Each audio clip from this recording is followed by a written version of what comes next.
नमस्कार दोस्तों, JIT trading की एक और लर्निंग वीडियो में आपका स्वागत है। आज हम लोग निफ्टी बैंक के बारे में जानकारी लेंगे। कल 24 फरवरी 2004 है और इस दिन बैंक निफ्टी कैसा परफॉर्मेंस करने वाले हैं उसके बारे में जानकारी लेंगे। तो सबसे पहले आइए हम लोग फीबो रिट्रेसमेंट की तरफ चलते हैं। टॉप टू बॉटम एक फीबो लगाते हैं। यहाँ से जब फीबो लगाएंगे टॉप टू बॉटम का,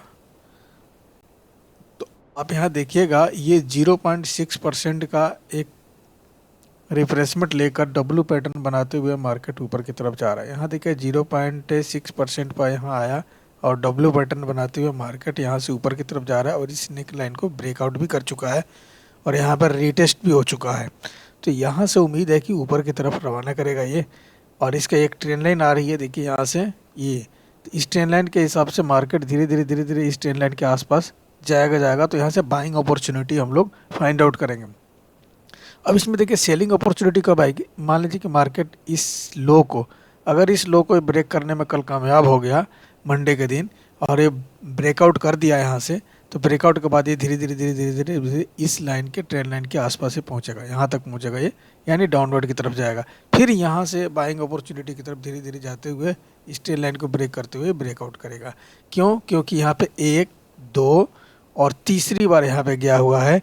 तो पहली बार एक, फिर डाउन आया, दूसरी बार आया डाउन आया, फिर तीसरी बार गया है, फिर डाउन आ सकता है ये यहाँ पे।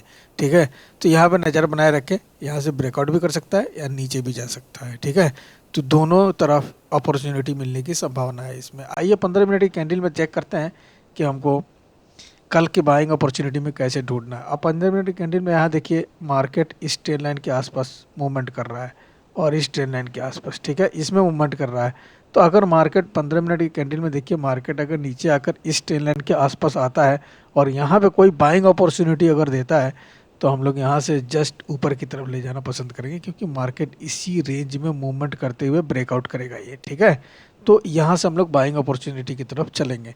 अब कल देखिए जो फ्राइडे को हमने ट्रेड लिया था, फ्राइडे को 5 मिनट की कैंडल में हम आपको चल के बताते हैं कि ट्रेड कैसे लिए थे फ्राइडे के दिन और उसमें हम लोग कैसे प्रॉफिट को बुक किए थे। अब यहाँ देखिए क्या market any time buying opportunity में था, यहाँ थोड़ा रिफ्रेशमेंट किया, रिफ्रेशमेंट करने के बाद यहाँ पे देखिए ये कंसोलिडेशन पीरियड में चला गया, तो फिर यहाँ आया। यहाँ आने के बाद ये जो सपोर्ट फिर से ले लिया दोबारा और इस सपोर्टिंग एरिया के आसपास जैसे ही इस कैंडल को ब्रेकआउट किया, तो मैंने यहीं पे बाइंग अपॉर्चुनिटी अपने लिया था ऊपर की तरफ। और हमने पहले बता दिया था कि ये इसके हाई के आसपास ही जाएगा, उसके ऊपर नहीं जाएगा ये, क्योंकि यहाँ से एक ट्रेंड लाइन भी आएगी। तो इसी के हाई के आसपास मुझे प्रॉफिट को बुक करना था। तो कल छोटा प्रॉफिट बुक किए थे हम लोग इसके ऊपर और यहाँ के आसपास में प्रॉफिट के इसी के रेंज में हम लोग प्रॉफिट को बुक कर लिए थे। उसके बाद मार्केट नीचे की तरफ चला गया। तो अब उसके बाद कहीं भी जाए, एक ट्रेड लेने के बाद उसके बाद वो कहीं मार्केट जाए, उससे कोई लेना देना नहीं है। और 15 मिनट की कैंडल में आपको चेक करके बताते हैं कि कल अगर गैप डाउन ओपनिंग हो जाता है, गैप अप ओपनिंग हो जाता है, तो क्या करेंगे। अब मार्केट मान लीजिए कि हमने बताया कि मार्केट यहाँ से इस लाइन में मूवमेंट कर रहा है, ये देखिए ये। तो मार्केट अगर यहाँ मिलता है तो ऊपर की तरफ ले जाएंगे। गैप डाउन में, गैप अप में अगर यहाँ पे मिलता है तो कोई निगेटिव कैंडल बनेगा तो इसको डाउनवर्ड ले जाएंगे, क्योंकि यहाँ पे एक 47,000 का राउंड अप नंबर भी दिख रहा है।